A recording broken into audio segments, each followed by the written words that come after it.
अध्याय 8। शुरुआत करना। हर जगह सोना बिखरा पड़ा है। ज्यादातर लोगों के पास इसे देखने का प्रशिक्षण नहीं है। काश मैं कह सकता कि दौलत इकट्ठी करना मेरे लिए आसान रहा था, लेकिन यह नहीं रहा था।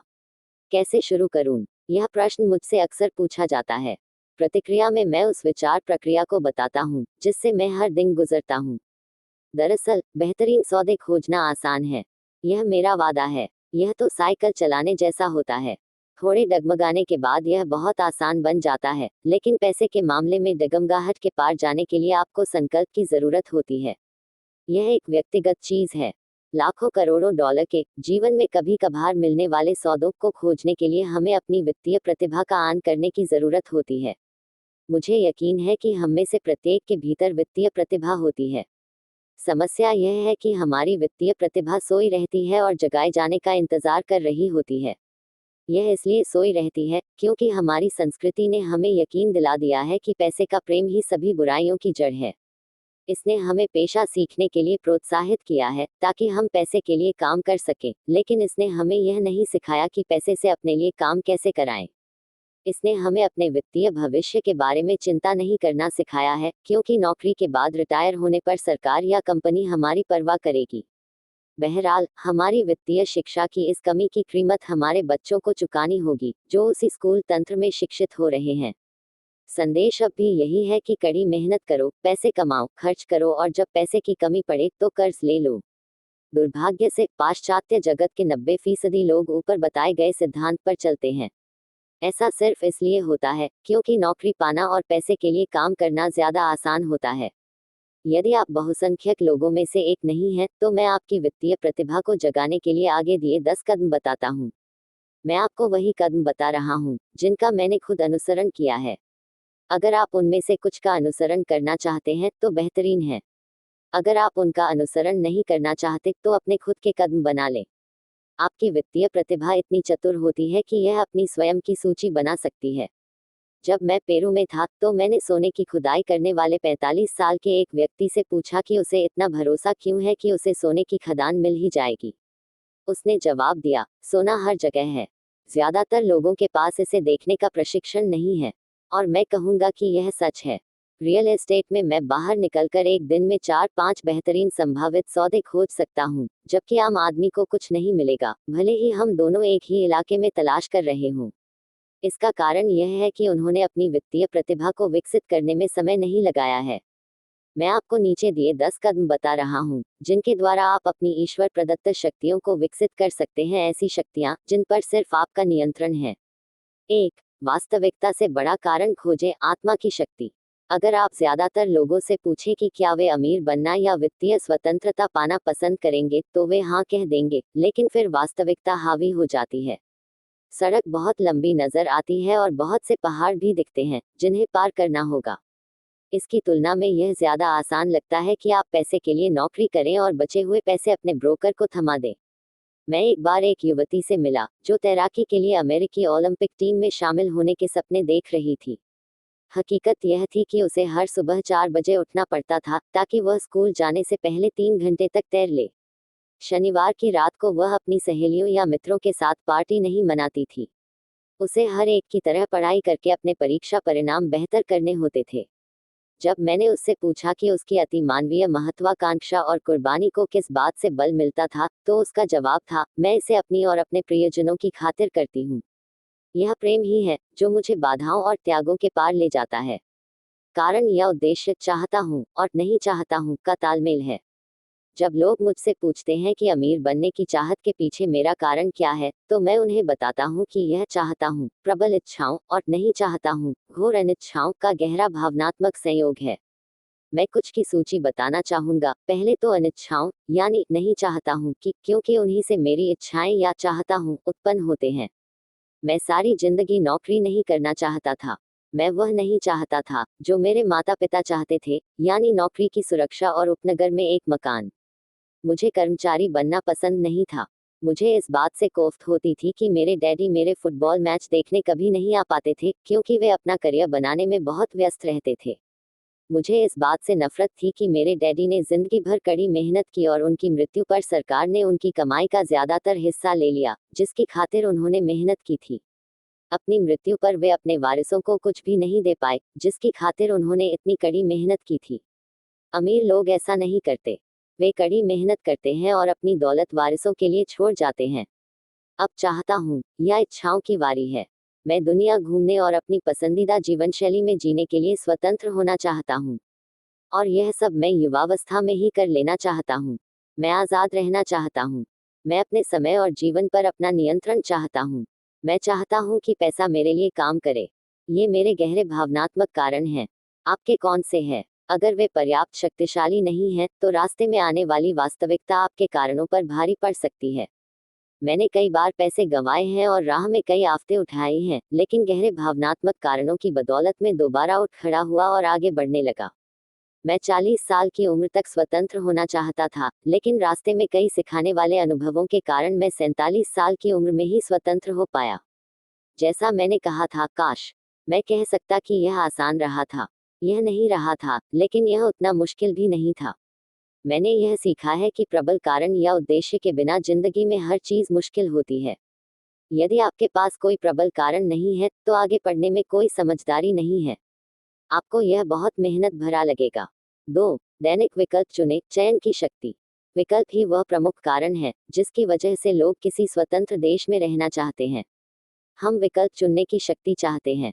वित्तीय दृष्टि से हमें जो भी डॉलर मिलता है, उस हर डॉलर से हमारे हाथ में अपना भविष्य चुनने की शक्ति होती है, अमीर, गरीब या मध्यवर्गीय बनने की शक्ति। हमारे खर्च करने की आदतें बताती हैं कि हम इनमें से कौन हैं। गरीब लोगों की खर्च करने की आदतें गरीबी की होती हैं। बचपन में मेरे पास एक लाभ यह था कि मैं लगातार मोनोपोली खेलना बहुत पसंद करता था। किसी ने मुझे नहीं बताया कि मोनोपोली सिर्फ बच्चों के लिए ही होता है, इसलिए बड़ा होने के बाद भी मैं इसे खेलता रहा। मेरे पास एक अमीर डैडी भी थे, जिन्होंने मुझे संपत्ति और दायित्व के बीच का फर्क बताया। इसलिए बहुत समय पहले, बचपन में ही मैंने अमीर बनने का विकल्प चुना और मैं जानता था कि इसके लिए मुझे बस संपत्तियां, असली संपत्तियां इकट्ठी करना भर सीखना था। मेरे सबसे अच्छे दोस्त माइक को संपत्ति वाला कॉलम विरासत में मिला, लेकिन इसके बावजूद उसे इसे कायम रखना सीखने का विकल्प चुनना पड़ा था।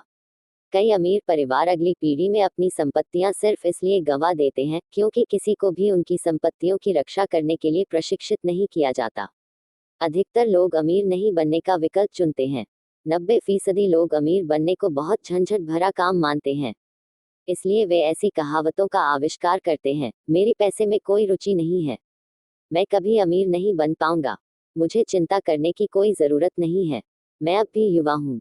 जब मैं थोड़े पैसे कमा लूंगा तब अपने भविष्य के बारे में सोचूंगा। मेरी पति पत्नी आर्थिक मसले संभालती है। इन सभी बातों के साथ समस्या यह है कि ये उस व्यक्ति से दो चीजें लूट लेती हैं। एक है समय, जो आपकी सबसे कीमती संपत्ति है। दूसरी है सीखना। पैसे का अभाव कभी भी ना सीखने का बहाना नहीं बनना चाहिए, लेकिन यह एक ऐसा विकल्प है जो हम सभी हर दिन चुनते हैं। हम अपने समय या धन के साथ क्या करते हैं और हम अपने दिमाग में क्या भरते हैं, यही चयन की शक्ति है। हम सभी के पास चयन के विकल्प होते हैं। मैं अमीर बनने का विकल्प चुनता हूँ और मैं यह विकल्प हर दिन चुनता हूँ। पहले शिक्षा में निवेश करें।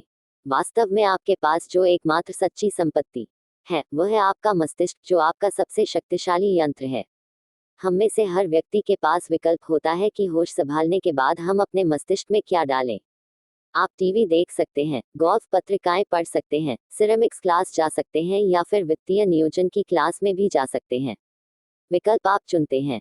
ज्यादातर लोग तो निवेश के बारे में सीखने का निवेश ही नहीं करते हैं, बल्कि सीधे जाकर निवेश खरीद लेते हैं। मेरी एक मित्र के अपार्टमेंट में कुछ समय पहले चोरी हो गई। चोर घर से इलेक्ट्रॉनिक्स का सारा सामान ले गए, लेकिन किताबें जस की तस छोड़ गए। और हम सबके पास इसी तरह का विकल्प होता है। इसी वजह से 90% लोग टीवी सेट खरीदते हैं और सिर्फ 10% ही कारोबार संबंधी पुस्तकें खरीदते हैं। और मैं क्या करता हूँ? मैं सेमिनारों में जाता हूँ। मुझे कम से कम 2 दिन तक चलने वाले सेमिनार पसंद हैं, क्योंकि मैं किसी विषय में पूरी तरह डूब जाना चाहता हूँ। 1973 में मैंने टीवी पर 3 दिवसीय सेमिनार का विज्ञापन देखा, जिसका विषय था डाउन पेमेंट दिए बिना रियल एस्टेट कैसे खरीदें। मैंने उस सेमिनार में जाने के लिए $385 खर्च किए और उस कोर्स की बदौलत $2 मिलियन से ज्यादा पैसे कमा चुका हूँ। लेकिन इससे भी ज्यादा महत्वपूर्ण बात, इससे मुझे एक नया जीवन मिला। वह कोर्स करने का परिणाम यह हुआ कि मुझे बाकी जिंदगी काम करने की जरूरत नहीं है। मैं हर साल ऐसे कम से कम 2 सेमिनारों में जाता हूँ। मुझे सीडी और ऑडियो बुक से प्रेम है, कारण मैं सुनी हुई बातों की आसानी से समीक्षा कर सकता हूँ। मैंने सीडी में एक निवेशक के मुंह से ऐसी बात सुनी जिससे मैं पूरी तरह असहमत था। अहंकारी और आलोचनात्मक होने के बजाय मैंने उस 5 मिनट की बात को कम से कम 20 बार सुना, शायद इससे भी ज्यादा बार, लेकिन दिमाग खुला रखने की वजह से मुझे अचानक समझ आ गया कि उस निवेशक ने जो कहा था वह क्यों कहा था। यह जादू जैसा था। मुझे महसूस हुआ जैसे मैंने हमारे युग के सबसे महान निवेशकों में से एक के दिमाग में सेंध लगा दी थी। मुझे उनके ज्ञान और अनुभव के वृहद संसाधनों से बहुत बढ़िया नसीहत मिली। कुल परिणाम, मैं अब भी अपने पुराने तरीके से सोच सकता हूँ, लेकिन अब मेरे पास उसी समस्या या स्थिति को देखने का एक नया तरीका भी मौजूद होता है। मेरे पास किसी समस्या या प्रवृत्ति का विश्लेषण करने के 2 तरीके होते हैं। मेरे पास विकल्प होता है और यह अनमोल है।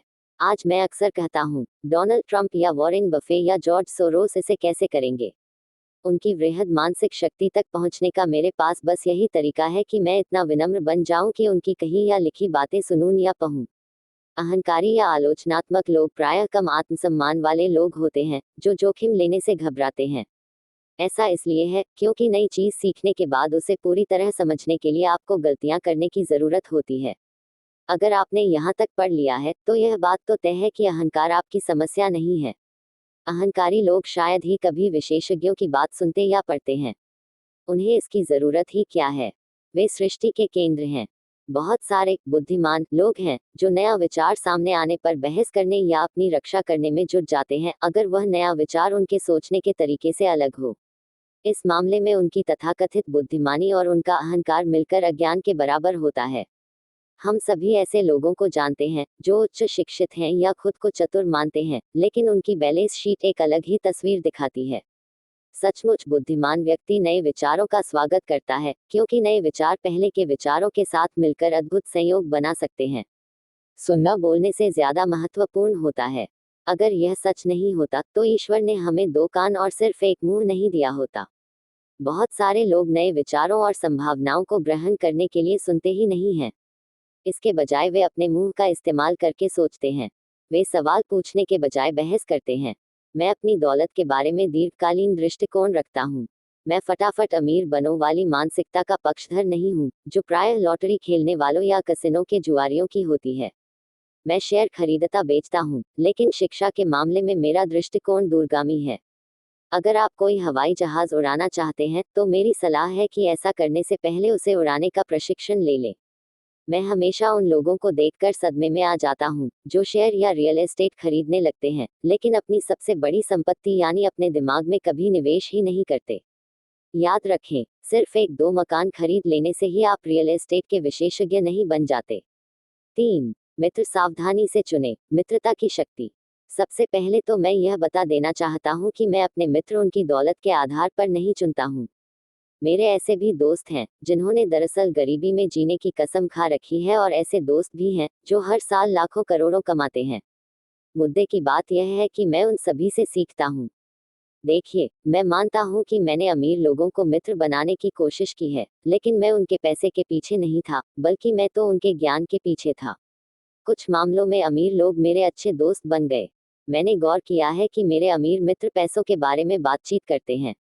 उनका उद्देश्य डींगे हाँकना नहीं होता है। उनकी तो बस इस विषय में रुचि होती है। इस तरह मैं उनसे सीखता हूँ और वे मुझसे सीखते हैं। मेरे जो दोस्त गरीबी के दलदल में फंसे हैं, वे पैसे, कारोबार या निवेश के बारे में बात करना पसंद नहीं करते। वे अक्सर इसे असभ्यता या मूर्खतापूर्ण मानते हैं। इसलिए मैं अपने गरीब या आर्थिक दृष्टि से परेशान दोस्तों से भी सीखता हूँ। मैं इन दोस्तों से यह सीखता हूँ कि मुझे क्या नहीं करना चाहिए। मेरे कई दोस्त हैं जिन्होंने बहुत कम समय में ही $1 अरब से ज्यादा कमा लिए हैं। वे तीनों एक ही बात बताते हैं। उनके फक्कड़ दोस्त कभी उनसे यह पूछने नहीं आते कि उन्होंने यह काम कैसे किया, लेकिन वे 2 में से एक चीज या दोनों ही मांगने आते हैं, कर्ज या नौकरी। चेतावनी, गरीब या डरे हुए लोगों की ना सुने। ऐसे कई लोग मेरे दोस्त हैं और मैं उनसे प्रेम भी करता हूँ, लेकिन वे जिंदगी के डरे हुए मुर्गे हैं। उनके सामने जब पैसों की, खास तौर पर निवेशों की बात आती है, तो वे हमेशा एक ही बात कहते हैं, आसमान गिर रहा है। आसमान गिर रहा है। वे हमेशा आपको बता सकते हैं कि कोई चीज क्यों कामयाब नहीं होगी। समस्या यह है कि लोग उनकी बात सुनते हैं, और जो लोग निराशा और विनाश की जानकारी को आंख मूंद कर स्वीकार कर लेते हैं, वे भी छोटे मुर्गे हैं। जैसे कि पुरानी कहावत है, एक जैसे पंख वाले पक्षी एक साथ रहते हैं। अगर आप टीवी पर बिजनेस चैनल्स देखते हैं, तो वहां अक्सर तथाकथित विशेषज्ञों का एक समूह होता है। एक विशेषज्ञ कहेगा कि बाजार लुढ़कने वाला है और दूसरा कहेगा कि यह उछलने वाला है। अगर आप समझदार हैं, तो आप दोनों की सुनते हैं। अपने दिमाग को खुला रखें, क्योंकि दोनों के अपने अपने वैध तर्क होते हैं। दुर्भाग्य से ज्यादातर गरीब लोग छोटे मुर्गे की बात सुनते हैं। मेरे कई करीबी दोस्त हैं, जो मुझे किसी सौदे या निवेश से रोकने के लिए तर्क देते हैं। कुछ समय पहले एक मित्र ने मुझे बताया कि वह 6% की एक एफडी मिलने पर रोमांचित था। मैंने उसे बताया कि मैं राज्य सरकार से 16% ब्याज कमा रहा हूँ। अगले ही दिन उसने मुझे एक लेख भेजा, जिसमें बताया गया था कि मेरे निवेश क्यों खतरनाक हैं। मैं बरसों से 16% कमा रहा हूँ और उसे अब भी 6% ही ब्याज मिलता है। मैं कहूँगा कि दौलत बनाने के बारे में सबसे कठिन बात अपने प्रति सच्चे रहना और भीड़ के साथ ना चलने की इच्छा रखना है। ऐसा इसलिए है, क्योंकि बाजार में आमतौर पर भीड़ ही देर से आती है और उसी का गला कटता है। अगर किसी बेहतरीन निवेश अवसर की खबर अखबार के पहले पन्ने पर है, तो अधिकतर मामलों में बहुत देर हो चुकी होती है। किसी नए निवेश अवसर की तलाश करें। जैसा सरफेक करते समय हम कहा करते थे, हमेशा एक और लहर आती है। जो लोग जल्दबाजी करते हैं और किसी लहर पर देर से पहुंचते हैं, आमतौर पर वे ही धराशायी होते हैं। चतुर निवेशक हड़बड़ी में बाजार में नहीं उतरते हैं। अगर वे एक लहर चूक जाते हैं, तो वे अगली लहर की तलाश करते हैं और खुद को सही स्थिति में ले आते हैं। ज्यादातर निवेशकों को ऐसा करने में मुश्किल आती है, क्योंकि अलोकप्रिय निवेश को खरीदने में बहुत डर लगता है। काया निवेशक झुंड में चलने वाली भीड़ की तरह होते हैं, या उनका लालच उन्हें बाजार के अंदर तब लाता है, जब समझदार निवेशक पहले ही अपना मुनाफा वसूल करके बाहर जा चुके होते हैं। समझदार निवेशक निवेश को उस वक्त खरीदते हैं, जब वह लोकप्रिय नहीं होता। वे जानते हैं कि उन्हें मुनाफा बेचते समय नहीं, बल्कि खरीदते समय होता है। इसीलिए वे धैर्यपूर्वक इंतजार करते हैं। जैसा मैंने कहा था, वे बाजार में उतरने की हड़बड़ी नहीं करते हैं। सरफेक करने वाले की तरह ही वे भी अगली बड़ी लहर के लिए सही स्थिति में आ जाते हैं। यह सब अंदरूनी या इनसाइडर ट्रेडिंग है। अंदरूनी ट्रेडिंग कई प्रकार की होती है, जिनमें से कुछ गैर कानूनी है और कुछ कानूनी है, लेकिन किसी भी तरह देख लें, यह अंदरूनी ट्रेडिंग है। एकमात्र फर्क यह होता है, आप अंदर से कितने दूर हैं। आप अमीर मित्र बनाना चाहते हैं, इसका कारण यह है कि पैसा वही बनाया जाता है। यह जानकारी के आधार पर बनाया जाता है। आप अगले उछाल के बारे में सुनना चाहते हैं, बाजार के अंदर जाना चाहते हैं और अगले गिराव से पहले बाजार से बाहर निकलना चाहते हैं। मैं यह नहीं कह रहा हूं कि इसे गैर कानूनी ढंग से करें, लेकिन आपको जानकारी जितनी जल्दी मिलती है, बहुत कम जोखिम में उतना ही ज्यादा मुनाफा कमाने की आपकी संभावनाएं बेहतर हो जाती हैं। मित्र इसीलिए तो होते हैं, और यही वित्तीय बुद्धि है। 4. किसी फॉर्मूले में महारत हासिल करें और फिर एक नया फॉर्मूला सीखें। जल्दी सीखने की शक्ति। डबल रोटी बनाने के लिए हर बेकर किसी रेसिपी या फॉर्मूले का अनुसरण करता है, भले ही यह उसके दिमाग में हो। यही पैसे बनाने के बारे में सच है। हम में से ज्यादातर ने यह कहावत सुनी है, आप वही हैं जो आप खाते हैं। मैं इसे एक अलग तरीके से कहता हूँ। मैं कहता हूँ, आप वही बन जाते हैं जो आप पढ़ते हैं। दूसरे शब्दों में, इस बारे में सावधान रहें कि आप क्या सीख रहे हैं, क्योंकि आपका दिमाग इतना शक्तिशाली होता है कि आप अपने दिमाग में जो रखते हैं, आप वही बन जाते हैं। मिसाल के तौर पर, अगर आप पाक कला का अध्ययन करते हैं, तो आप में कुक बनने की प्रवृत्ति होती है। अगर आप कुक नहीं बनना चाहते, तो आपको कोई दूसरी चीज पढ़ने की जरूरत है। पैसे के मामले में जनता के पास आमतौर पर एक ही बुनियादी फॉर्मूला होता है, जिसे उन्होंने स्कूल में सीखा था, और वह यह है, पैसे के लिए काम करो। संसार में सबसे ज्यादा लोकप्रिय फॉर्मूला यही है कि हर दिन लाखों करोड़ों लोग उठते हैं, नौकरी पर जाते हैं, पैसे कमाते हैं, बिल चुकाते हैं, चेकबुक बैलेंस करते हैं, थोड़े म्यूचुअल फंड खरीदते हैं और फिर दोबारा नौकरी करने चले जाते हैं। यही उनका बुनियादी फॉर्मूला या रेसिपी है। आप जो कर रहे हैं, अगर आप उससे थक चुके हैं या अगर आप पर्याप्त नहीं कमा रहे हैं, तो आपको अपने पैसे कमाने के फॉर्मूले को बदल लेना चाहिए। बरसों पहले जब मैं 26 साल का था, तो मैं एक वीकेंड क्लास में गया, जिसका विषय था रियल एस्टेट फोरेक्लोजर्स कैसे खरीदें। वहां मैंने एक फॉर्मूला सीखा। अगला कदम था सीखे हुए सिद्धांत पर सचमुच अमल करने का अनुशासन रखना। यहीं पर ज्यादातर लोग अटक जाते हैं। 3 साल तक जेरोक्स में काम करते वक्त मैं अपने खाली समय में फोरेक्लोजर्स खरीदने की कला में पारंगत होने की कोशिश करता रहा। उस फॉर्मूले का इस्तेमाल करके मैंने आगे चलकर कई मिलियन डॉलर कमाए। एक बार जब मैं उस फॉर्मूले में माहिर बन गया तो इसके बाद मैं दूसरे फॉर्मूलों की तलाश करने लगा। कई कक्षाओं में मुझे सीधे सीधे तो कोई नई जानकारी नहीं मिली, लेकिन मैंने हमेशा कोई ना कोई नई चीज सीखी। मैंने derivative traders, commodity option traders और केओलॉजिस्ट्स के लिए आयोजित कक्षाओं में हिस्सा लिया है। उन कक्षाओं में मैं अपने चिर परिचित क्षेत्र के बहुत बाहर था। यह तो ऐसे लोगों से भरे कमरे में रहने जैसा था जो न्यूक्लियर फिजिक्स और स्पेस साइंस में पीएच.डी. हो। फिर भी मैंने बहुत कुछ सीखा जिसने शेयर बाजार और रियल एस्टेट में मेरे निवेश को ज्यादा सार्थक और लाभकारी बना दिया। ज्यादातर जूनियर कॉलेजों और कम्युनिटी कॉलेजों में वित्तीय नियोजन और पारंपरिक निवेश खरीदने पर कक्षाएं आयोजित की जाती हैं। शुरुआत करने के लिए वे अच्छी जगहें हैं, लेकिन मैं हमेशा ज्यादा तेज फॉर्मूले की तलाश करता रहता हूँ। इसीलिए काफी नियमित रूप से मैं एक दिन में जितना कमाता हूँ उतना कमाने में कई लोगों को पूरी जिंदगी लग जाएगी। एक और बात, आज के तेजी से बदल रहे संसार में आपका पुराना ज्ञान अब उतना महत्वपूर्ण नहीं है, क्योंकि प्रायः आपकी जानकारी बासी हो चुकी है। महत्वपूर्ण तो यह है कि आप कितनी तेजी से सीखते हैं। यह योग्यता अनमोल है। यह पैसे बनाने के ज्यादा तेज फॉर्मूले खोजने में अनमोल है, या आप चाहें तो इसे रेसिपी कह सकते हैं। पैसे के लिए मेहनत करना एक पुराना फॉर्मूला है जो गुफा मानव के जमाने में उत्पन्न हुआ था। 5. खुद को सबसे पहले पैसे दें। आत्म अनुशासन की शक्ति। यदि आप खुद पर काबू नहीं रख सकते तो अमीर बनने की कोशिश ना करें। निवेश करने, पैसे बनाने और उसे उड़ा डालने में कोई तुक नहीं है। आत्म अनुशासन के अभाव की वजह से ही ज्यादातर लॉटरी विजेता करोड़ों जीतने के बाद भी जल्द ही फक्कड़ हो जाते हैं। आत्म अनुशासन के अभाव की वजह से ही जिन लोगों को वेतन वृद्धि मिलती है, वे तुरंत बाहर निकलकर एक नई कार खरीद लेते हैं या जहाज पर अन्य देशों की सैर करने निकल जाते हैं।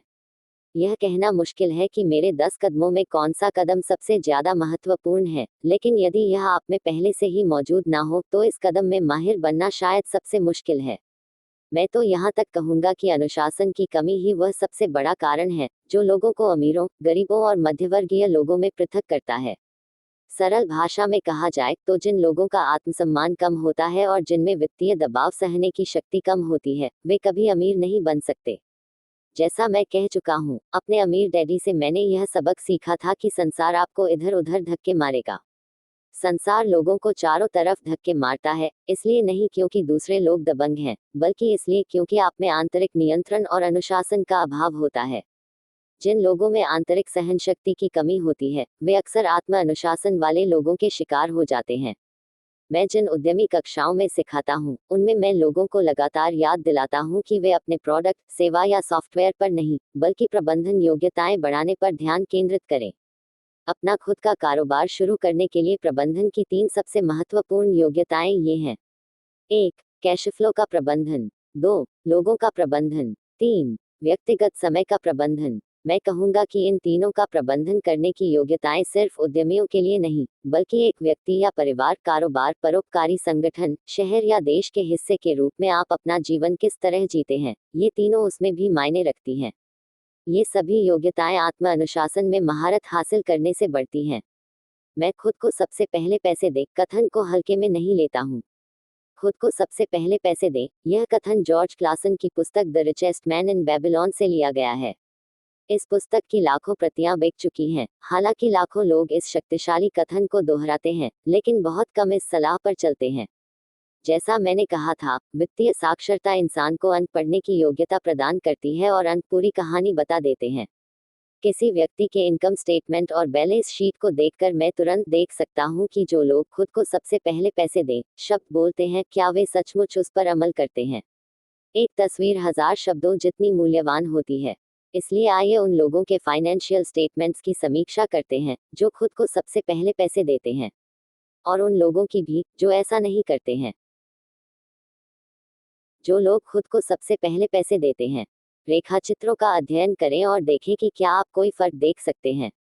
एक बार फिर, इसके लिए कैश फ्लो को समझना होता है, जो कहानी बताता है। अधिकतर लोग अंकों को देखते हैं और कहानी चूक जाते हैं। क्या आप इसे देख सकते हैं? रेखाचित्र उन लोगों के कार्य दर्शाते हैं जो खुद को सबसे पहले पैसे देने का विकल्प चुनते हैं। हर महीने अपने मासिक खर्च करने से पहले वे अपने संपत्ति वाले कॉलम में पैसा डालते हैं। हालांकि लाखों लोग क्लासन की पुस्तक पढ़ चुके हैं और खुद को सबसे पहले पैसे दे कथन से परिचित हैं, लेकिन हकीकत में वे खुद को सबसे अंत में पैसे देते हैं। अब मैं आप में से उन लोगों की चीख पुकार सुन सकता हूँ जो सचमुच अपने बिलों को सबसे पहले चुकाने में यकीन रखते हैं। और मैं आप सभी जिम्मेदार लोगों की आवाजें सुन सकता हूँ जो अपने बिल समय पर चुकाते हैं। मैं यह नहीं कह रहा हूँ कि आप गैर जिम्मेदार बने और अपने बिलों का भुगतान ना करें। मैं तो सिर्फ वही कह रहा हूँ जो पुस्तक कहती है, यानी खुद को सबसे पहले पैसे दे। और पिछला रेखाचित्र उस कार्य की सही अकाउंटिंग तस्वीर था जो लोग बाकी हर व्यक्ति को सबसे पहले पैसे देते हैं। डॉट डॉट यदि आप सचमुच कैश फ्लो की शक्ति को समझ लें तो आपको जल्द ही एहसास हो जाएगा कि पिछले रेखाचित्र के साथ क्या गलत है, या 90% लोग जिंदगी भर कड़ी मेहनत क्यों करते हैं और इसके बावजूद बुढ़ापे में उन्हें सामाजिक सुरक्षा जैसी सरकारी सहायता की आवश्यकता क्यों होती है। किम और मेरे पास कई बुककीपर्स, अकाउंटेंट्स और बैंकर्स हैं जिन्हें खुद को सबसे पहले पैसे दें दृष्टिकोण के साथ बहुत समस्या आती है। कारण यह है कि ये वित्तीय पेशेवर भी दरअसल वही करते हैं जो जनता करती है, वे खुद को सबसे अंत में पैसे देते हैं। मेरे जीवन में ऐसे समय रहे हैं जब किसी कारणवश कैश फ्लो मेरे बिलों से कहीं कम था, फिर भी मैंने खुद को सबसे पहले पैसे दिए। मेरे अकाउंटेंट और बुककीपर दहशत में चीखने लगे, वे आपके पीछे पड़ जाएंगे। इनकम टैक्स विभाग आपको जेल भिजवा देगा। आप अपनी क्रेडिट रेटिंग बिगाड़ देंगे। वे बिजली काट देंगे। फिर भी मैंने खुद को सबसे पहले पैसे दिए। आप पूछते हैं क्यों? क्योंकि बेबीलोन का सबसे अमीर आदमी नामक कहानी इसी बारे में है, आत्म अनुशासन की शक्ति और आंतरिक सहन शक्ति। मेरे अमीर डैडी ने मेरे काम करने के पहले ही माह में मुझे बताया था कि ज्यादातर लोग संसार की ठोकरें सहन करते रहते हैं। एक बिल वसूलने वाला आकर हड़काता है और आप या तो पैसे देते हैं वरना सेल्स क्लर्क कहता है, ओह इसे बस अपने चार्ज कार्ड में डाल दे। आपका रियल एस्टेट एजेंट आपसे कहता है, मकान खरीद ले। सरकार मकान खरीदने पर टैक्स में छूट देती है। यह पुस्तक इसी बारे में है। आप में ज्वार के खिलाफ जाने और अमीर बनने का साहस होना चाहिए। हो सकता है कि आप कमजोर ना हो, लेकिन पैसे के मामले में बहुत से लोग डरपोक बन जाते हैं। मैं यह नहीं कह रहा हूँ कि गैर जिम्मेदार बने। मेरे पास ऊंचे क्रेडिट कार्ड कर्ज और ऐशो आराम की चीजों के कर्ज नहीं है। इसका कारण यह है कि मैं खुद को सबसे पहले पैसे देता हूँ। मैं अपनी आमदनी न्यूनतम इसलिए रखता हूँ क्योंकि मैं इसे सरकार को नहीं देना चाहता। इसीलिए मेरी आमदनी नेवाडा के एक कॉर्पोरेशन के जरिए मेरे संपत्ति वाले कॉलम से प्राप्त होती है। यदि मैं पैसे के लिए काम करता तो सरकार इसे ले लेती। हालांकि मैं अपने बिलों का भुगतान सबसे अंत में करता हूँ, लेकिन मैं वित्तीय दृष्टि से इतना चतुर हूँ कि किसी मुश्किल में नहीं फंसता हूँ। मैं उपभोक्ता ऋण को पसंद नहीं करता। मेरे दायित्व वास्तव में 99% लोगों से ज्यादा हैं, लेकिन उनका भुगतान मैं नहीं करता। मेरे दायित्वों का भुगतान दूसरे लोग करते हैं। उन्हें किराएदार कहा जाता है। इसलिए खुद को सबसे पहले पैसे देने का पहला नियम यह है, कभी कर्ज में मत फंसो। हालांकि मैं अपने बिलों का भुगतान सबसे अंत में करता हूँ, लेकिन यह उन छोटे महत्वहीन बिलों के मामले में ही होता है जो मुझे चुकाने होते हैं। कभी कभार जब पैसों की तंगी रहती है तब भी मैं खुद को सबसे पहले पैसे देता हूँ। मैं कर्ज देने वालों और सरकार को चीखने चिल्लाने देता हूँ। उनका सख्त होना मुझे अच्छा लगता है। क्यों? क्योंकि वे लोग मुझ पर एक एहसान कर रहे हैं। वे मुझे बाहर निकलकर ज्यादा पैसे कमाने के लिए प्रेरित कर रहे हैं। इसलिए मैं खुद को सबसे पहले पैसे देता हूँ, उस पैसे का निवेश करता हूँ और कर्ज देने वालों को चीखने चिल्लाने देता हूँ। मैं आमतौर पर उन्हें सही समय पर पैसे दे देता हूँ। किम और मेरी क्रेडिट रेटिंग बेहतरीन है। हम बस दबाव के सामने नहीं झुकते और उपभोक्ता ऋण चुकाने के लिए अपनी बचत को खर्च नहीं करते या शेयरों को नहीं बेचते। इसमें बहुत ज्यादा वित्तीय समझदारी नहीं है। खुद को सबसे पहले सफलतापूर्वक पैसे देने के लिए नीचे दी गई बातें याद रखें। 1. कभी भी भारी कर्ज में ना फंसे जिसे आपको चुकाना हो। अपने खर्च कम रखें। अपनी संपत्तियों को सबसे पहले बनाएं। इसके बाद ही कोई बड़ा मकान या अच्छी कार खरीदें। चूहा दौड़ में फंसे रहने में कोई समझदारी नहीं है। 2. जब आपके पास पैसे की तंगी हो तो दबाव बढ़ने दें, लेकिन अपनी बचत या निवेशों में हाथ ना डालें। दबाव का इस्तेमाल अपनी वित्तीय प्रतिभा को प्रेरित करने के लिए करें ताकि यह ज्यादा पैसे कमाने और आपके बिलों का भुगतान करने के नए तरीके सोचे। इससे आपकी पैसे बनाने की योग्यता और वित्तीय बुद्धि दोनों ही बढ़ जाएंगी। मैं बहुत बार वित्तीय मुश्किलों में फंसा हूँ, लेकिन मैंने हमेशा ज्यादा आमदनी कमाने के लिए अपने दिमाग का इस्तेमाल किया है और अपने संपत्ति वाले कॉलम में मौजूद संपत्तियों की दृढ़ता से रक्षा की है। मेरा बुककीपर चिल्लाता हुआ दौड़ लगाकर छिप गया था, लेकिन मैं एक अच्छे सैनिक की तरह किले की रक्षा कर रहा था, संपत्ति का किला। गरीब लोगों में गरीब आदतें होती हैं। बचत में हाथ डालना एक आम बुरी आदत है। अमीर लोग जानते हैं कि बचत का इस्तेमाल बिल चुकाने के लिए नहीं, बल्कि ज्यादा पैसे कमाने के लिए किया जाता है। मैं जानता हूँ कि यह कठोर लगता है, लेकिन जैसा मैंने कहा था, अगर आप अंदर से कठोर नहीं हैं, तो संसार आपको वैसे भी हमेशा इधर से उधर धक्के मारेगा। यदि आपको वित्तीय दबाव पसंद नहीं है, तो ऐसा फॉर्मूला खोजें जो आपके लिए कारगर हो। एक अच्छा फॉर्मूला है खर्च कम करना, अपना पैसा बैंक में रखना, इनकम टैक्स में अपने न्यायपूर्ण हिस्से से ज्यादा भुगतान करना, सुरक्षित म्यूचुअल फंड्स खरीदना और फिर औसत बने रहने की कसम खाना, लेकिन यह खुद को सबसे पहले पैसे दे नियम का उल्लंघन है। यह नियम आत्मत्याग या वित्तीय संयम को प्रोत्साहित नहीं करता है। इसका मतलब यह नहीं है कि आप खुद को सबसे पहले पैसे देने के बाद भूखे मर जाएं। जीवन आनंद के लिए मिला है। अगर आप अपनी वित्तीय प्रतिभा का आह्वान करते हैं, तो आपको जीवन की सारी चीजें मिल सकती हैं। आप अमीर बन सकते हैं और बिल चुका सकते हैं। और इसी को वित्तीय बुद्धि कहते हैं। 6. अपने ब्रोकर्स को अच्छे पैसे दें, अच्छी सलाह की शक्ति। कई बार मैं देखता हूँ कि लोग अपने मकान के सामने एक तख्ती लगा देते हैं, जिस पर लिखा होता है, मालिक द्वारा बिकाऊ है। या मैं टीवी पर लोगों को देखता हूँ जो डिस्काउंट ब्रोकर्स होने का दावा करते हैं। मेरे अमीर डैडी ने मुझे इसकी विपरीत नीति पर चलना सिखाया था। वे पेशेवरों को अच्छे पैसे देने में यकीन करते थे और मैं भी उन्हीं की नीति पर चलता हूँ। आज मेरे पास महंगे वकील, अकाउंटेंट, रियल एस्टेट ब्रोकर्स और शेयर दलाल हैं। क्यों? क्योंकि अगर, और मेरा मतलब है अगर, ये लोग पेशेवर हैं, तो उनकी सेवाओं से आपका मुनाफा बढ़ना चाहिए। और वे मुझसे जितने ज्यादा पैसे कमाते हैं, उनकी बदौलत मैं उससे बहुत ज्यादा पैसे कमाता हूँ। हम सूचना युग में रहते हैं।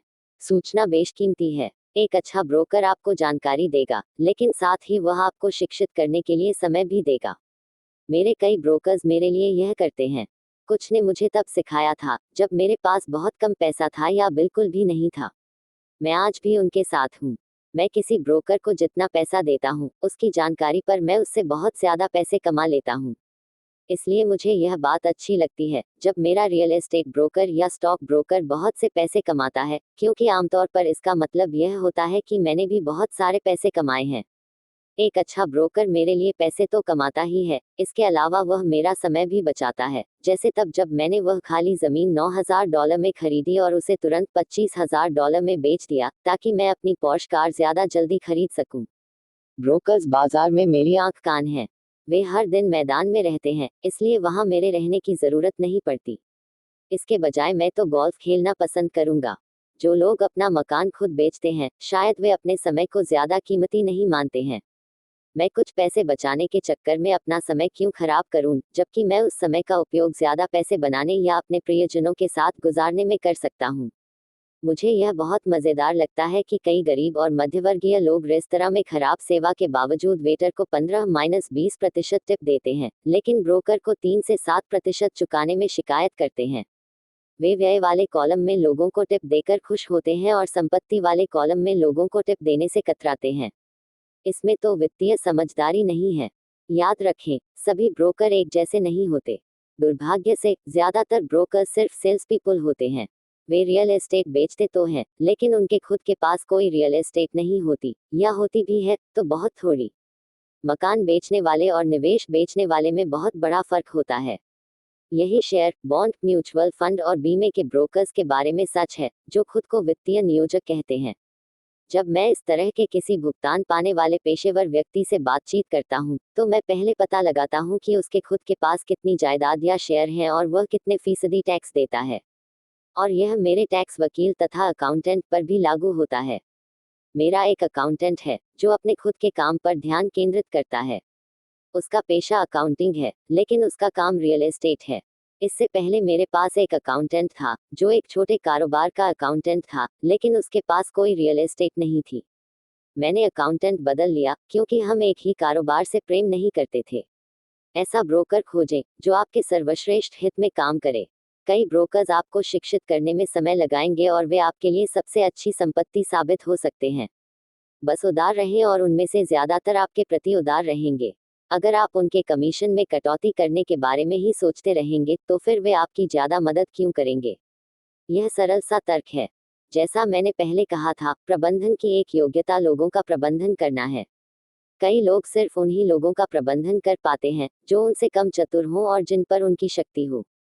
मध्यम श्रेणी के कई मैनेजर मध्यम श्रेणी में ही बने रहते हैं और उन्हें प्रमोशन नहीं दिया जाता है क्योंकि वे सिर्फ अपने मातहतों के साथ ही काम करना जानते हैं, अपने ऊपर के लोगों के साथ काम करना नहीं जानते। वास्तविक योग्यता है किसी तकनीकी क्षेत्र में अपने से श्रेष्ठ और चतुर व्यक्तियों का प्रबंधन करना तथा उन्हें अच्छे पैसे देना। इसीलिए कंपनियों का एक संचालक मंडल होता है। आपका भी होना चाहिए। इसी में वित्तीय समझदारी है। 7. इंडियन गिवर बने, कुछ नहीं देकर कुछ पाने की शक्ति। जब पहले यूरोपीय निवासी अमेरिका में रहने गए तो वे अमेरिकी भारतीयों की एक सांस्कृतिक परंपरा देखकर दंग रह गए। मिसाल के तौर पर अगर किसी गोरे आदमी को ठंड लगती थी तो अमेरिकी भारतीय उसे एक कंबल दे देते थे। श्वेत प्रवासी इसे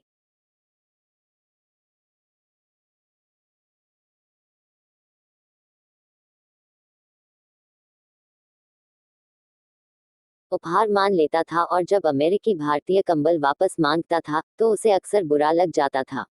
अमेरिकी भारतीय को भी बुरा लगता था जब उन्हें पता चलता था कि श्वेत प्रवासी कंबल वापस नहीं करना चाहते हैं। यही से इंडियन गिवर वाक्यांश पैदा हुआ। एक छोटी सी सांस्कृतिक गलतफहमी के कारण संपत्ति वाले कॉलम के संसार में इंडियन गिवर बनना दौलत के लिए बहुत जरूरी है। प्रबुद्ध निवेशक का पहला सवाल यह होता है, मेरा पैसा मुझे कितनी जल्दी वापस मिल सकता है। वे यह जानना चाहते हैं कि उन्हें मुफ्त में क्या मिलेगा। इसीलिए आरओआई यानी निवेश पर मुनाफा इतना महत्वपूर्ण है। मिसाल के तौर पर मुझे फोरेक्लोजर में एक छोटा कॉन्डोमिनियम मिला। यह मेरे घर से कुछ ही ब्लॉक दूर था। बैंक वाले $60,000 चाहते थे और मैंने $50,000 की बोली का आवेदन दे दिया। उन्होंने इसे स्वीकार कर लिया क्योंकि मेरे आवेदन के साथ $50,000 का कैशियस चेक भी लगा हुआ था। उन्हें एहसास हो गया कि मैं गंभीर हूँ। ज्यादातर निवेशक कहेंगे, क्या आप बहुत सारा पैसा फंसा नहीं रहे थे? क्या इस पर लोन लेना ज्यादा अच्छा तरीका नहीं था? जवाब है, इस मामले में नहीं। मेरी निवेश कंपनी इस कॉन्डोमिनियम का इस्तेमाल जाड़े के महीनों में वेकेशन रेंटल के रूप में करती है जब स्नोबर्ड एरिजोना आते हैं। यह साल में 4 महीने $2,500 प्रति माह पर किराए में उठता है। बाकी के 8 महीनों में इसका किराया सिर्फ $1,000 आता है। मेरा पैसा लगभग 3 साल में वसूल हो गया। अब मैं इस संपत्ति का मालिक हूँ जो हर महीने मुझे अतिरिक्त पैसा देती है। डॉट डॉट प्रबुद्ध निवेशक का पहला सवाल यह होता है, मेरा पैसा मुझे कितनी जल्दी वापस मिल सकता है। डॉट डॉट डॉट यही शेयरों के साथ किया जाता है। अक्सर मेरा ब्रोकर फोन करके सलाह देता है कि मैं किसी कंपनी के शेयर में काफी बड़ी राशि लगाऊं क्योंकि उसे लगता है कि कोई ऐसी चीज होने वाली है जिससे उस शेयर का भाव बढ़ जाएगा, जैसे किसी नए प्रोडक्ट की घोषणा। मैं 1 सप्ताह से 1 महीने तक की अवधि के लिए अपना पैसा लगा देता हूँ। शेयर का भाव बढ़ने पर मैं अपने शुरुआती पैसे को बाहर निकाल लेता हूँ, बचे हुए शेयर छोड़ देता हूँ और बाजार के उतार चढ़ाव की चिंता से मुक्त हो जाता हूँ क्योंकि मेरी मूल रकम वापस आ चुकी है और किसी दूसरी संपत्ति पर काम करने को तैयार है। तो मेरा पैसा अंदर जाने के बाद बाहर निकल आता है, लेकिन इसकी वजह से मैं एक ऐसी संपत्ति का मालिक बन जाता हूँ जो तकनीकी दृष्टि से मुफ्त होती है।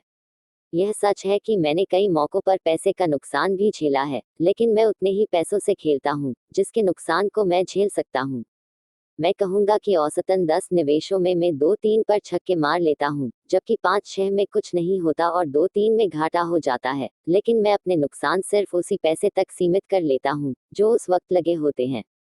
जो लोग जोखिम से नफरत करते हैं वे अपना पैसा बैंक में रखते हैं। दीर्घकालीन दृष्टि से सुरक्षित बचत शून्य बचत से बेहतर होती है, लेकिन अपना मूलधन वापस निकालने में बहुत समय लगता है और ज्यादातर मामलों में इसके साथ आपको मुफ्त में कुछ नहीं मिलता। मेरे प्रत्येक निवेश में मुझे कोई ना कोई चीज मुफ्त मिलनी चाहिए, जैसे कॉन्डोमिनियम, मिनी स्टोरेज, मुफ्त प्लॉट, मकान, शेयर या ऑफिस की इमारत। और जोखिम सीमित या कम होना चाहिए। कई पुस्तकें पूरी तरह से इस विषय पर समर्पित हैं, इसलिए मैं इस बारे में यहाँ बात नहीं करूँगा। मैकडॉनल्ड्स के मशहूर संस्थापक रे क्रॉक हैमबर्गर फ्रेंचाइजी इसलिए नहीं बेचते थे क्योंकि उन्हें हैमबर्गर्स से प्यार था, बल्कि इसलिए बेचते थे क्योंकि उन्हें उस फ्रेंचाइजी के नीचे की रियल एस्टेट मुफ्त में मिलती थी। इसलिए समझदार निवेशकों को निवेश पर लाभ यानी ब्याज दर से आगे तक देखना चाहिए।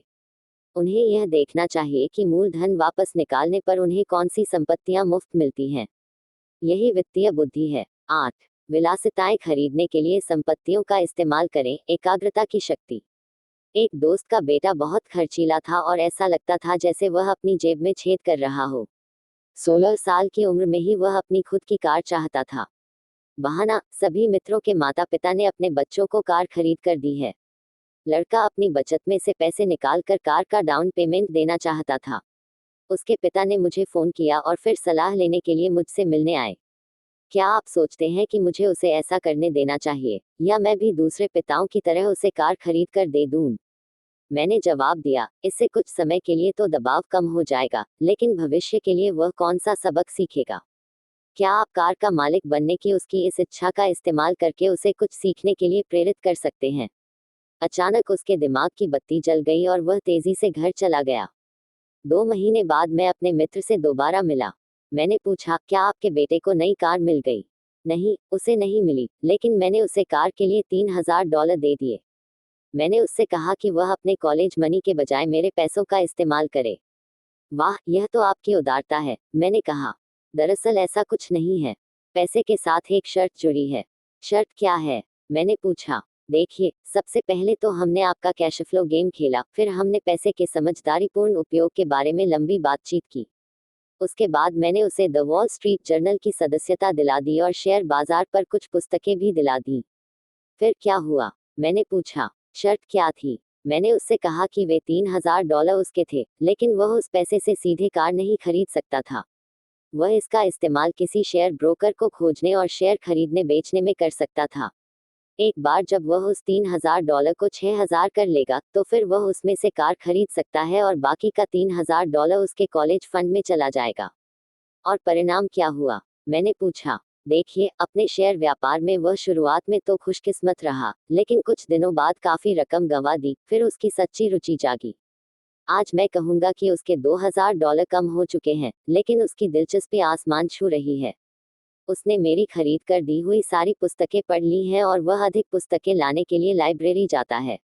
वह उत्साह से द वॉल स्ट्रीट जर्नल पढ़ता है और सूचकों पर नजर रखता है। उसके पास सिर्फ $1000 बचे हैं, लेकिन उसकी दिलचस्पी और ज्ञान आसमान छू रहे हैं। वह जानता है कि अगर ये बचे हुए पैसे चले गए, तो उसे 2 साल तक पैदल चलना होगा, लेकिन उसे अब उसकी कोई परवाह नहीं है। वह तो कार लेने में रुचि भी नहीं दिखाता है, क्योंकि उसे एक ज्यादा मजेदार खेल मिल गया है। मैंने पूछा, अगर वह सारा पैसा गंवा दे तो क्या होगा? तब की तब देखी जाएगी। मैं तो यही चाहूंगा कि वह हर चीज अभी गंवा दे, बजाय इसके कि वह हमारी उम्र में आकर हर चीज गंवाने का जोखिम ले। और इसके अलावा, मेरी समझ से मैंने उसकी शिक्षा पर अब तक जितने पैसे खर्च किए हैं, उनमें यही $3000 सबसे सार्थक रहे हैं। वह जो सीख रहा है, वह जीवन भर उसके काम आएगा और ऐसा लगता है कि अब वह पैसे की शक्ति का सम्मान करने लगा है। जैसा मैंने पहले कहा था, अगर कोई व्यक्ति आत्म अनुशासन की शक्ति में माहिर नहीं बन सकता, तो अमीर बनने की कोशिश नहीं करना ही सबसे अच्छा है। मैं ऐसा इसलिए कहता हूँ, क्योंकि हालांकि संपत्ति वाले कॉलम से कैश फ्लो विकसित करने की प्रक्रिया सिद्धांततः आसान है, लेकिन पैसे को सही इस्तेमाल की दिशा दिखाने का मानसिक संयम मुश्किल साबित होता है। बाहरी प्रलोभनों के कारण आज के उपभोक्ता जगत में यह ज्यादा आसान होता है कि पैसे को खर्च वाले कॉलम में उड़ा दिया जाए। कमजोर मानसिक संयम की वजह से धन न्यूनतम प्रतिरोध के रास्तों पर बह जाता है। यही गरीबी और वित्तीय संघर्ष का कारण है। नीचे का उदाहरण दर्शाता है कि अधिक धन बनाने की खातिर धन को दिशा देने के लिए वित्तीय बुद्धि की जरूरत होती है। यदि हम 100 लोगों को साल की शुरुआत में $10,000 दें, तो मेरे हिसाब से साल के अंत में यह होगा, 80 के पास कुछ भी नहीं बचेगा। दरअसल कई तो उस पैसे से नई कार, क्लिच, इलेक्ट्रॉनिक उपकरण या वेकेशन का डाउन पेमेंट देकर ज्यादा कर्ज में डूब जाएंगे। 16 उस $10,000 को 5-10% बढ़ा लेंगे। 4 इसे बढ़ाकर 20,000 या $1,000,000 कर लेंगे। हम कोई पेशा सीखने के लिए स्कूल इसलिए जाते हैं ताकि हम पैसे के लिए काम कर सकें। मेरे विचार से पैसे से अपने लिए काम कराना सीखना भी उतना ही महत्वपूर्ण होता है। हर आदमी की तरह मैं भी विलासिता की चीजों को पसंद करता हूँ। फर्क यह है कि मैं उन्हें कर्ज लेकर नहीं खरीदता। यह तो आस पड़ोसियों की बराबरी करने का जाल है। जब मैं पॉर्श कार खरीदना चाहता था तो आसान राह यह होती कि मैं अपने बैंकर को फोन करके कर्ज ले लेता। दायित्व वाले कॉलम में ध्यान केंद्रित करने का विकल्प चुनने के बजाय मैंने संपत्ति वाले कॉलम में ध्यान केंद्रित करने का विकल्प चुना। अब तो मुझे आदत पड़ चुकी है कि मैं उपभोग की इच्छा का इस्तेमाल इस तरह करता हूँ ताकि यह निवेश करने की मेरी वित्तीय प्रतिभा को प्रेरित और प्रोत्साहित करे। आजकल अपनी मनचाही चीजें पाने के लिए लोग पैसे कमाने के बजाय पैसे उधार लेने पर ध्यान केंद्रित करते हैं। यह रास्ता अल्पकाल में तो आसान होता है, लेकिन दीर्घकाल में ज्यादा मुश्किल साबित होता है। यह एक ऐसी बुरी आदत है जिसमें हम फंस चुके हैं, व्यक्तिगत तौर पर भी और देश के रूप में भी। याद रखें, आसान राह अक्सर मुश्किल बन जाती है और मुश्किल राह अक्सर आसान बन जाती है। आप खुद को और अपने प्रियजनों को जितनी जल्दी धन का मालिक बनने के लिए प्रशिक्षित कर सकते हो, उतना ही बेहतर है। धन बहुत बड़ी ताकत है। दुर्भाग्य से लोग धन की शक्ति का इस्तेमाल अपने खिलाफ करते हैं। यदि आपकी वित्तीय बुद्धि कम है तो पैसा आपको जमीन पर पटक देगा। वह आपसे ज्यादा चतुर होगा। अगर पैसा आपसे ज्यादा चतुर है तो आप जीवन भर इसके लिए काम करेंगे। धन का मालिक बनने के लिए आपको इससे ज्यादा चतुर होने की जरूरत है, फिर पैसा वही करेगा जैसा आप उससे करने को कहेंगे। यह आपकी आज्ञा का पालन करेगा। इसका गुलाम बनने के बजाय आप इसके मालिक होंगे। इसी में वित्तीय समझदारी है। 9. नायक चुने, मिथक की शक्ति। बचपन में मैं विली मेज, हैक एरन और योगी बेराई का दीवाना था। वे मेरे नायक थे और मैं उन्हीं जैसा बनना चाहता था। मैं उनके बेसबॉल कार्ड संजो कर रखता था, मैं उनके आंकड़े मुहस्बानी जानता था, आरबीआई, ईआरए, उनके बैटिंग औसत, वे कितना कमाते थे और वे माइनर लीग से ऊपर कैसे आए। 9-10 साल की उम्र में जब मैं बेसबॉल खेलने के लिए मैदान में उतरता था या फर्स्ट बेस या कैचर खेलता था तो यह मैं नहीं होता था। मैं तो मशहूर बेसबॉल खिलाड़ी होने का नाटक करता था। यह वह बहुत शक्तिशाली तरीका है जिससे हम सीखते हैं, लेकिन प्रायः वयस्क बनने के बाद हम इसे खो देते हैं। हम अपने नायकों को खो देते हैं। आज मैं अपने घर के पास छोटे बच्चों को बास्केटबॉल खेलते देखता हूँ। मैदान में वे छोटे जॉनी नहीं होते हैं। वे तो अपना प्रिय बास्केटबॉल नायक होने का नाटक कर रहे होते हैं। नायकों की नकल या अनुकरण करना सीखने का सचमुच शक्तिशाली तरीका है। आज मैं अपने घर के पास छोटे बच्चों को बास्केटबॉल खेलते देखता हूँ। मैदान में वे छोटे जॉनी नहीं होते हैं। वे तो अपना प्रिय बास्केटबॉल नायक होने का नाटक कर रहे होते हैं। नायकों की नकल या अनुकरण करना सीखने का सचमुच शक्तिशाली तरीका है। बड़े होने के बाद आज मेरे नए नायक हैं। मेरे गोल्फ नायक हैं और मैं उनके शॉट की नकल करता हूं तथा उनके बारे में हर चीज पढ़ने की पूरी कोशिश करता हूं। मेरे Donald Trump, Warren Buffett, Peter lynch, George Soros और जिम रॉजर्स जैसे नायक भी हैं। मैं उनके आंकड़े उसी तरह जानता हूं जिस तरह की बचपन में अपने बेसबॉल नायकों के ईआरए, अर्ल रन एवरेज और आरबीआई, रनर्स बैटेड इन, जानता था। 20 साल पहले आज। नए नायक। आज मैं इस सूची में कुछ और नाम जोड़ूंगा जिनमें डेविड स्टॉकमैन और जिम रिकॉर्ड्स शामिल हैं। वॉरेन बफे जिसमें निवेश करते हैं, मैं उसकी निगरानी करता हूं और मैं बाजार संबंधी उनके दृष्टिकोण के बारे में सब कुछ पढ़ने की कोशिश करता हूं तथा इस बारे में भी जानना चाहता हूं कि वे शेयर कैसे चुनते हैं। इसके अलावा मैं डोनाल्ड ट्रंप के बारे में पढ़ता हूं और यह पता लगाने की कोशिश करता हूं कि वे कैसे सौदेबाजी करते हैं तथा सौदों को अंजाम देते हैं। जिस तरह मैदान में बेसबॉल में बैटिंग करने जाते समय मैं दरअसल अपनी भूमिका में नहीं होता था, उसी तरह जब मैं बाजार में होता हूँ या सौदेबाजी कर रहा होता हूँ तो मैं अवचेतन रूप से ट्रंप के साहस की नकल कर रहा होता हूँ। या किसी प्रवृत्ति का विश्लेषण करते समय मैं उसे वॉरेन बफे की नजरों से देखता हूँ। नायक होने से हम अपनी छिपी हुई प्रतिभा के एक जबरदस्त स्रोत का दोहन करते हैं, लेकिन नायक हमें प्रेरित करने से भी ज्यादा काम करते हैं। नायक चीजों को आसान दिखाते हैं। चीजें आसान दिखने के कारण हम भी उन्हीं जैसे बनना चाहते हैं। अगर वे यह कर सकते हैं तो मैं भी कर सकता हूँ। जब निवेश की बात आती है तो बहुत सारे लोग इसे मुश्किल बनाकर पेश करते हैं। इसके बजाय ऐसे नायक खोजें जो इसे आसान बनाते हों। 10. सिखाओ और आपको मिलेगा, देने की शक्ति। मेरे दोनों डैडी शिक्षक थे। मेरे अमीर डैडी ने मुझे एक सबक सिखाया जो जीवन भर मेरे साथ रहा है, परोपकारी बनने या देने की आवश्यकता। मेरे शिक्षित डैडी ने अपना बहुत सा समय और ज्ञान तो दिया, लेकिन पैसा कभी दान में नहीं दिया।